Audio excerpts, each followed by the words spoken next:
Hi guys, welcome to this video about how to replace the battery of the Cool and Fun of the Urbanpro. Yeah, I think the original brand is called Urbanpro, but it's sold as Cool and Fun skateboard, electric skateboard on Amazon. Current price, yeah, it has different listings. Some are selling it for around $350, some are selling for $400.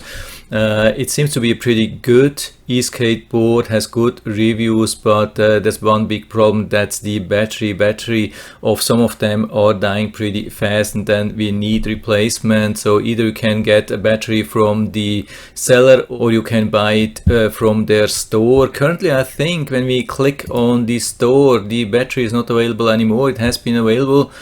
It was around $40. So we click on the storefront here. Let's see what we have today. Here's what we have. Here we have the motor for the skateboard, which you can buy and replace. Apart from that, also the control main board if you need replacement, but unfortunately at the moment the battery not available, but it has been here and I guess it will come back. So this is how to do. I have done this yesterday and I'm not a mechanic, so I would say it's doable. Is it super easy? No, it's definitely not super easy. I can tell you it has been quite some work for me. Probably a professional mechanic can do this faster and better, but we did it. Two-person. Yeah, I highly recommend to be a two-person, because not only to have a helping hand, but also to have second opinion on that. And we even had third person, but later, let's go later to that. So what has happened actually, how I realized that the battery is not good anymore. I was riding the skateboard and in a sudden the power was lost.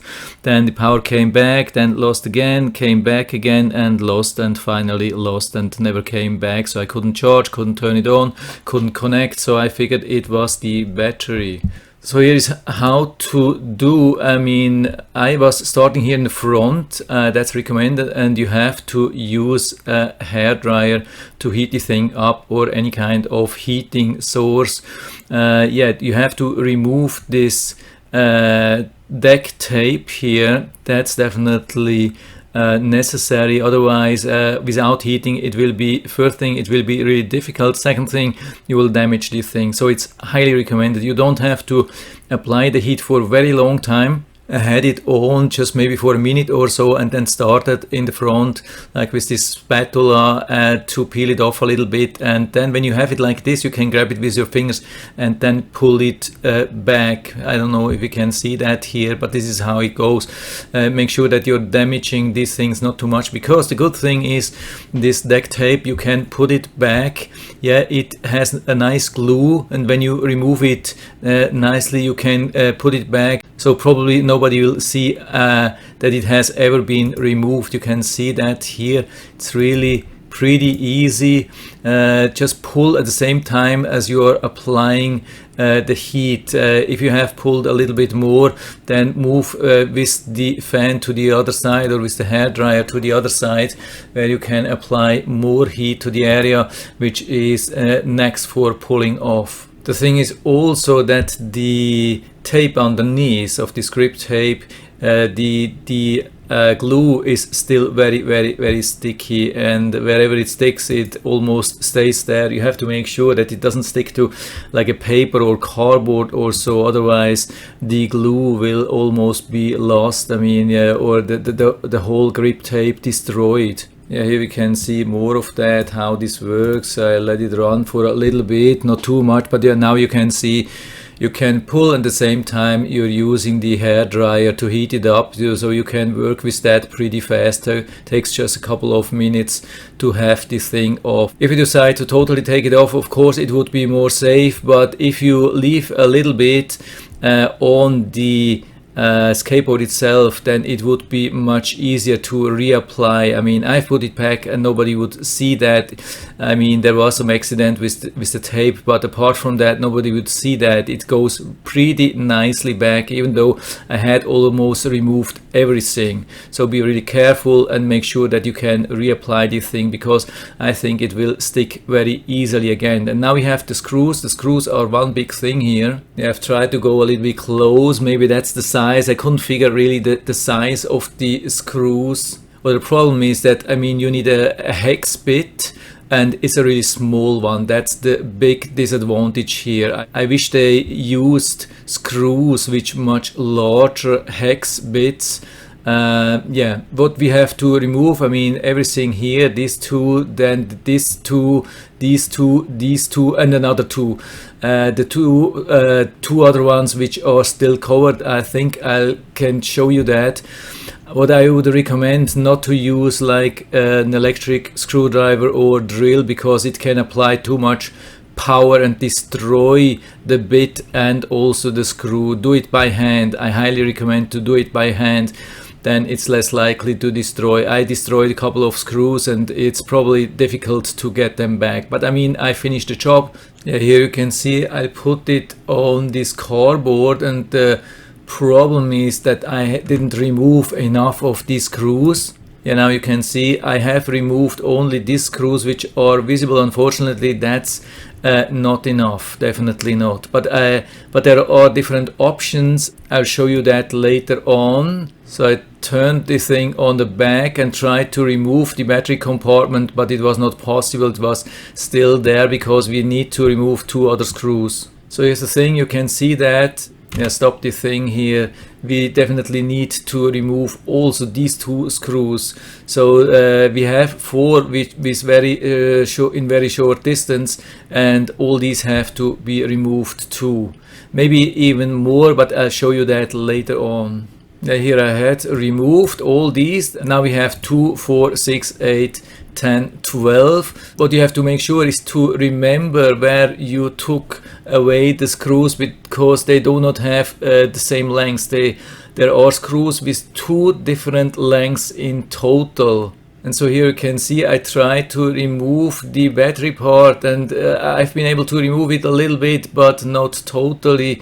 Because there's a problem that the cable was not long enough. I've seen another video about that where they had longer cables.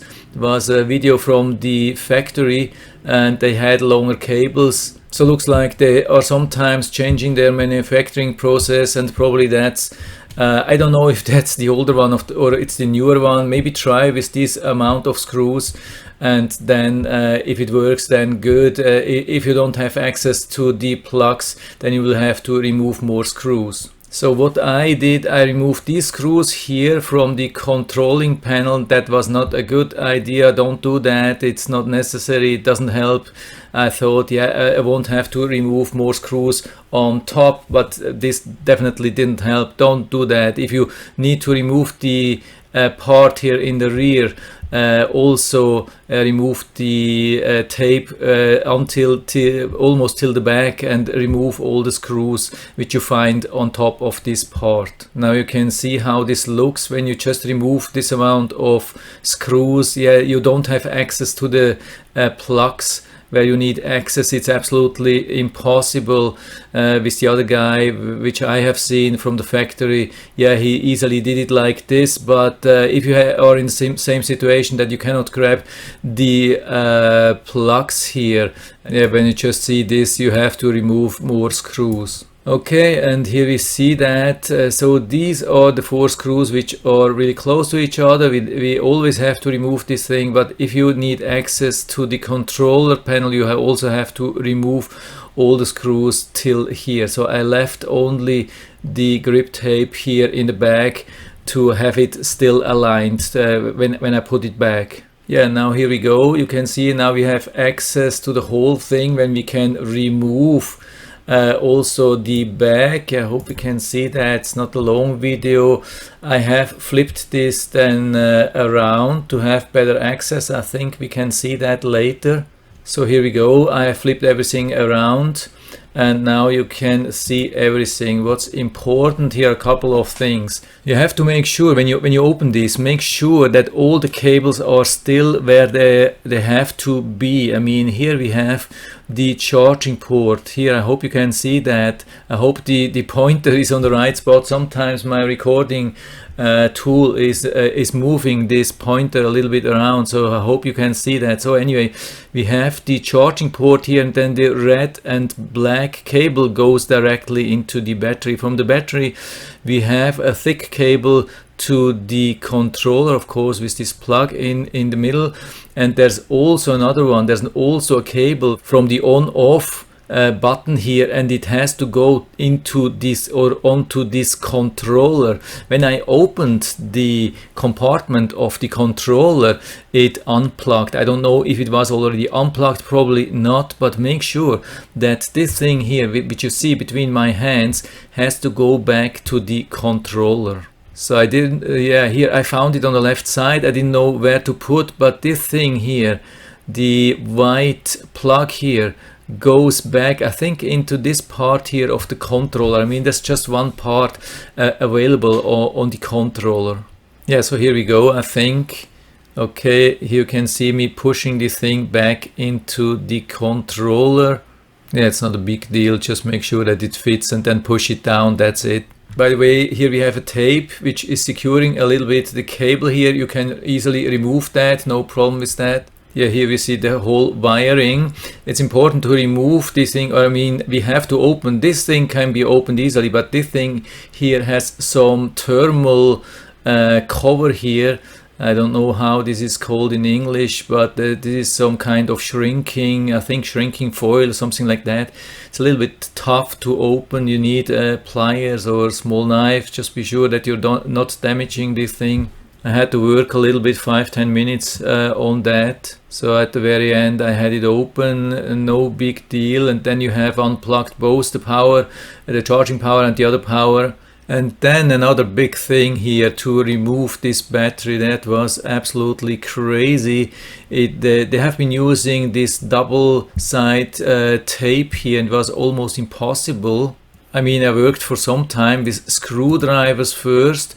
Here you can see screwdrivers on both of the sides. You have to make sure that you're not damaging the plastic underneath when you apply too much power, of course. And then I took this thing, this metal thing, which has 90 degrees angle, to apply even more power. And yeah, with this thing here, I have been able finally to lift it a little bit up.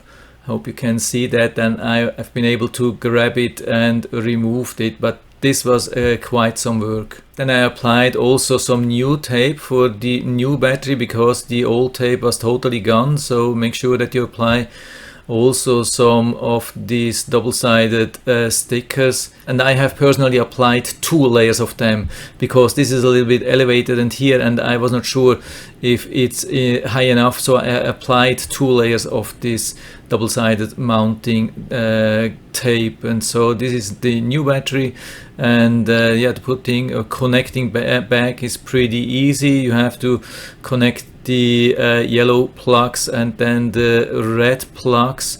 You can't do anything wrong because they have their special shape. Yeah, here I've been trying to apply also some shrinking foil on the red plug, but yeah, there was not enough heat. I would need a heat gun or so. It didn't work, and so I used it without. But I think the red plug is pretty stable. I'm not worried about that. So the problem is then only to put the cable here through this opening here and secure it a little bit. I used also a little bit of tape to secure it here, that because when you rotate this by 180 degrees to mount it again, it can easily fall out, and then you squeeze the cables and damage the cables, and that wouldn't be good. So make sure that the cables are nicely secured with really strong tape here in this position. Yeah, so this is what I did. I also applied some very, very strong tape here underneath to secure this yellow plug, because you don't want to have it on the controller. You want to have it on the side of the controller. So make sure that you stick it down, and then also this cable here. So it's nicely secured in this gap, and then use somebody that you can rotate, like flip it over 180 degrees at the exactly same time, because these two parts are not together. There are different parts for the controller and for the battery, and because it's so tight now, everything you should flip it over at exactly the same time, otherwise the cable will go again out of this gap. And of course also in the front it's very, very important that this cable here goes into this opening. There's an opening here. Make sure that it's here and that doesn't move away, otherwise you can damage this cable too. Yeah, so that's the moment of truth. Don't forget this metal plate, and then have somebody helping you and move it over to the other side, and make sure nothing is removed, especially not the wires. So everything looking good. You have to make sure that everything is nicely aligned, everything fits. You see the opening or where it has been before. Usually it's definitely not so much of a problem. And then after that we flipped it back. Maybe you have somebody holding the whole thing like this, and you can apply the screws from underneath. That would be the easier thing, but we didn't have somebody, so we decided to flip it into this position again and have somebody holding the things. Or yeah, we actually put it here on the cardboard. Yeah, so the cardboard was pushing from underneath, and I had enough time to put all the screws back again. Make sure that you are using the short ones here, here, here, and here, and the long ones here from there all the way till the very end of the skateboard. But this is where actually the big problems started. I lost at least an hour or so because I broke one of the screws with this really small hex bit here. You can see that I was applying too much power with the electric drill. Yeah, it was not a good decision. So make sure that you're doing it by hand. And at the same time, what happened, yeah, we haven't been very careful. The grip tape was then in the meantime sticking to the cardboard, and we haven't been able to remove it, like the cardboard, to remove it from the grip tape. That was really bad. So at the very end we had to apply a little bit of silicone, but of course just in the areas where we had some cardboard sticking. I mean, we tried to remove as much cardboard as possible. Then we had just a few small spots with a little bit of cardboard left, and we put a little bit of silicone on top of that, fast drying silicone, and at the very end it looks really good. So you can see that here I've been working almost 4 hours on this thing. One screw, it screwed me up. Yeah, definitely was a tough job to do that, to bring everything back, but at the very end it worked. Yeah, I think that's the final video where everything is back. I mean, also the grip tape. Make sure that you have also some helping hand. Do it very slowly to make sure that you don't have any bubbles. Press it down like inch by inch all the way down to the very end, and you will see that it will be possible to do this really nicely. But you have to be aware, yeah, one thing, yeah, there's one area, I think you can see that now here coming here, that's one area which is like brighter than the rest of it. Hope you can see that here on this side, here on this side. This is where I tried to pull off the grip tape without heating. So don't make this mistake.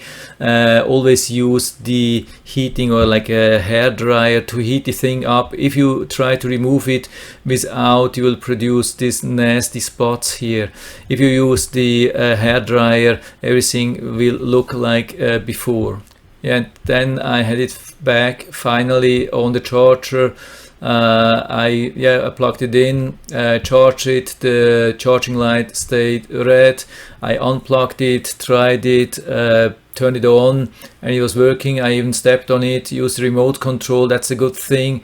Also, the remote control will still be active. You don't have to reconnect. I mean, there's a possibility. I think you can use the reset button and hold the button also. I think the on-off button of the skateboard for maybe 10 seconds or so. At similar time, the reset button hold for about 10 seconds or so on the remote control, and you should be able to reconnect, but usually it should be still connected even after replacing the battery. That's pretty good. So I stepped on the skateboard then, and I rode it a little bit for a couple of yards here in the living room, and it worked really well. I haven't tried it on the bike track. I will try this this afternoon, but I don't expect any problems. Maybe problems will come back after a couple of months or so, but at the moment everything is looking good from the top and underneath, and so I can definitely confirm that it's possible to do that. Yeah, stop the thing here. It's possible to do. It takes just quite some time. It's a lot of effort, it's a lot of sweat, it's a lot of pain, it's a lot of questions, it's a lot of whatever. It's definitely not an easy job, especially for some office guy, but it's doable. I just wished the screws were a little bit better from the top, and make sure that you have enough space, like a good working place to do that, clean thing. Maybe also cover the grip tape which you removed, maybe with plastic or so, which you can easily remove, that is protected and not sticking to any dirt or cardboard or so. But apart from that, I think everything works, and I'll add this link to the battery as soon as I get it from the seller again down into the description, so you can check it out and order it right from there if you like it. And I hope I've been able to help you a little bit with this video. If you have any questions or comments, just write to the comment section below. I'm always happy to talk about these things, and if you like the video, give me a thumbs up, subscribe my channel. Thanks for watching, and see you next time.